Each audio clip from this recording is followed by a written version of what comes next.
Mini સિરીઝમાં આપ સૌનું સ્વાગત છે. જીસેટ અને યુજીસી નેટની તમે પ્રિપરેશન કરતા હો તો તમારી માટે આખી સિરીઝ યુઝફુલ છે. ઇનફેક્ટ આખો કોન્સેપ્ટ ક્લાસીસ છે પેપર 1ના, એ પણ તમને જરૂરથી હેલ્પ કરશે. હવે આ જે સિરીઝ છે એમાં આજે આપણે ટોપિક લઈશું, દેટ ઇઝ નેક. તેમ તમને પેપર 1 અને પેપર 2 જો તમારું એજ્યુકેશન હોય તેના રિલેટેડ ક્વેશ્ચન તમને બંને પેપરમાં જોવા મળે છે. તો આજે એક લેક્ચરથી તમારા બે પેપરના ટોપિક્સ કવર થઈ જશે.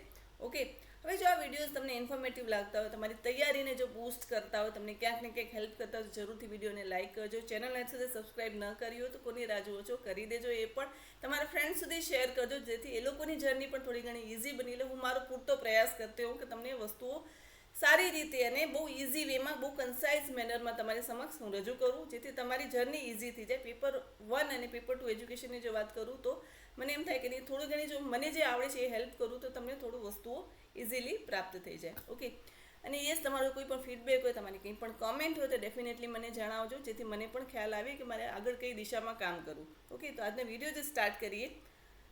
નેક છે એનું ફૂલ ફોર્મ છે national assessment and accreditation council. Okay, full form પૂછાતું હોય છે. એનું એસ્ટાબ્લિશમેન્ટ યર કયું છે? 1994. 1994માં એની સ્થાપના કરવામાં આવી અને એનું મુખ્ય મથક, એનું હેડક્વાર્ટર જે છે એ બેંગ્લોરમાં છે. એનું મેઇન મોટો શું છે, મેઇન સૂત્ર શું છે આખા કાઉન્સિલનું?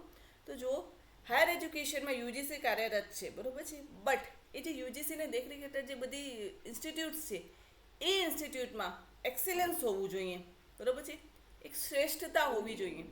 એ ઉપરાંત વિશ્વસનીયતા, એની ક્રેડિબિલિટી કેટલી છે. આપણે નેક સર્ટિફિકેટ જોતા હોય છે યુનિવર્સિટી, દરેક યુનિવર્સિટીઝનું, બરાબર છે.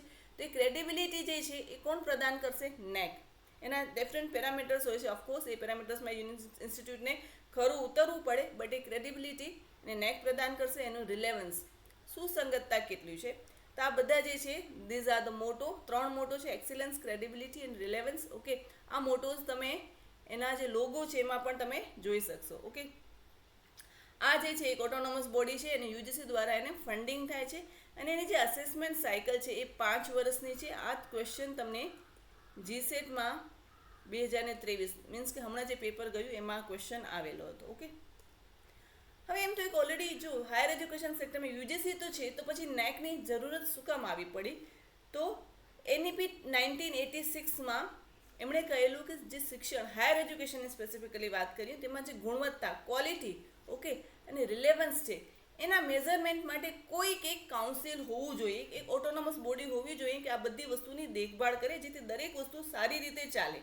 ઓકે, એટલે દરેક વસ્તુનો ભાર આપણે યુજીસી ઉપર નાખી ના શકીએ, એટલે એમણે સજેશન આપ્યું અને એમના જે સજેશન છે એનઈપી 1986નું, એને સમર્થન પીઓએ પ્રોગ્રામ ઓફ એક્શન 1992 એમાં પણ આપવામાં આવ્યું અને ફાઇનલી 1994માં આપણી સમક્ષ નેક રજૂ કરવામાં આવી. Right, the national assessment and accreditation council, that is NAAC, is a government organization in India that assess and accredit higher education institute. બરાબર છે, હાયર એજ્યુકેશન ઇન્સ્ટિટ્યૂટ જેટલી છે એને અસેસ કરે છે, એનું મૂલ્યાંકન કરે છે અને એને અક્રેડિટ, દેટ મીન્સ એને માન્યતા આપે છે.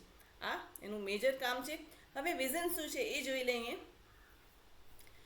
નેકના વિઝન્સ જોઈએ તો promote quality assurance in higher education institute in India. બરાબર છે, ભારતમાં ઉચ્ચ શિક્ષણ સંસ્થાઓની ગુણવત્તાની ખાતરી કરી અને એને પ્રોત્સાહન આપવાનું એનું મેજર કામ છે. એ ઉપરાંત ક્વોલિટી કલ્ચર ડેવલપ કરવાનું દરેક ઇન્સ્ટિટ્યૂટમાં.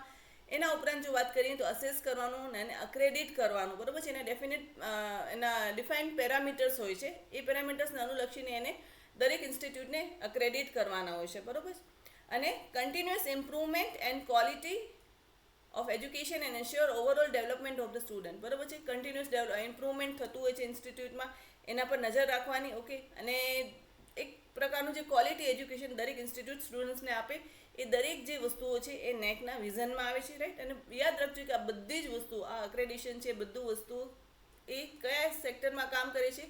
તો એ હાયર એજ્યુકેશનમાં. ઓકે, એની ક્વોલિટી મેઝરમેન્ટ જુઓ, ક્વોલિટી અસરન્સ જુઓ, ક્વોલિટી કલ્ચર ડેવલપ કરવાનું, અસેસ કરવાનું, અક્રેડિટ કરવાનું, but all in under higher education sector. Right,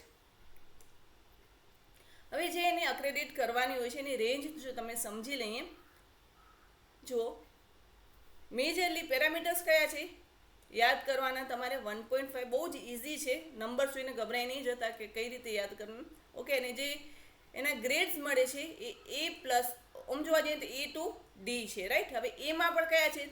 A double plus છે, એ પ્લસ છે અને એ છે. રાઈટ, હવે જો 3 to 4 છે એને 3 વિભાગમાં વહેંચેલું છે.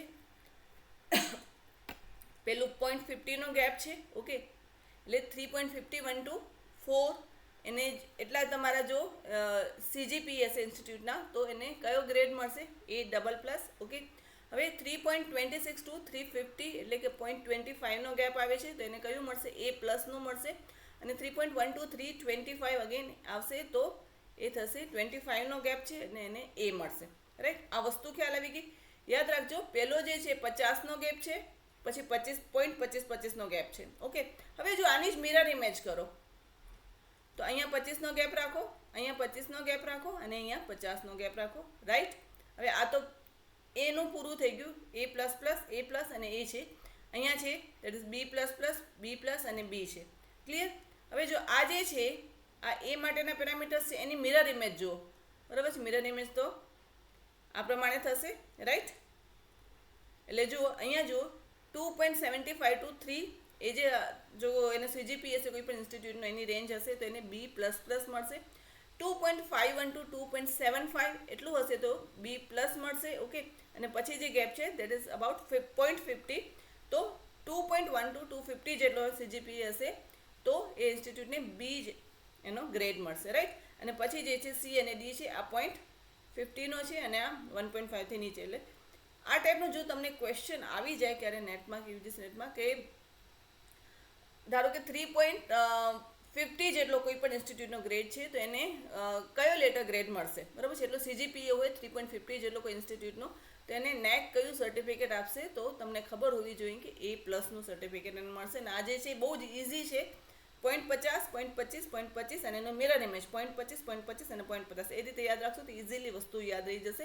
બટ ઇન શોર્ટ NAAC જે છે A+ ટુ D સુધી, બરાબર છે, એટલા અક્રેડિટ કરે છે. અને જે લાસ્ટ D છે દેટ ઇઝ નોટ અક્રેડિટ. ઓકે, એનો જે પેરામીટર્સ છે એમાં એ ઇન્સ્ટિટ્યૂટ ખરી ન ઉતરે તો એને D ગ્રેડ પણ આપે છે. ઓકે, હવે આગળ જોઈએ મિશન શું છે NAACનું? To arrange the periodic assessment and accreditation in the institute of higher education. યાદ રાખજો, NAAC છે હાયર એજ્યુકેશન સેક્ટરમાં જ કામ કરે છે. એટલે દરેક જે વસ્તુઓ ક્વોલિટી અશ્યોરન્સ હશે, અસેસમેન્ટ હશે, એ બધું હાયર એજ્યુકેશનનું જ NAAC કરશે. Okay, to stimulate the academic environment and quality of teaching and research. બરાબર છે, એકેડેમિક એન્વાયરમેન્ટ અને ક્વોલિટી ઓફ ટીચિંગ લર્નિંગ અને રિસર્ચ ટાઈપનું એ ટાઈપનું એન્વાયરમેન્ટ ઇન્સ્ટિટ્યૂટમાં જે હોય છે એને સંવર્ધન કરવું, એને ઉત્તેજિત કરવું. રાઈટ, અને એ ઉપરાંત જો વાત કરીએ તો સેલ્ફ એવેલ્યુએશન, અકાઉન્ટેબિલિટી, ઓટોનોમી અને ઇનોવેશન ઇન હાયર એજ્યુકેશન. ઉચ્ચ શિક્ષણમાં સ્વમૂલ્યાંકન, જવાબદારી, સ્વાયત્તતા અને નવીનતાને પ્રોત્સાહન આપવું. આ જે મેજર છે એ majorly these are the mission of NAAC. હવે આગળ જોઈએ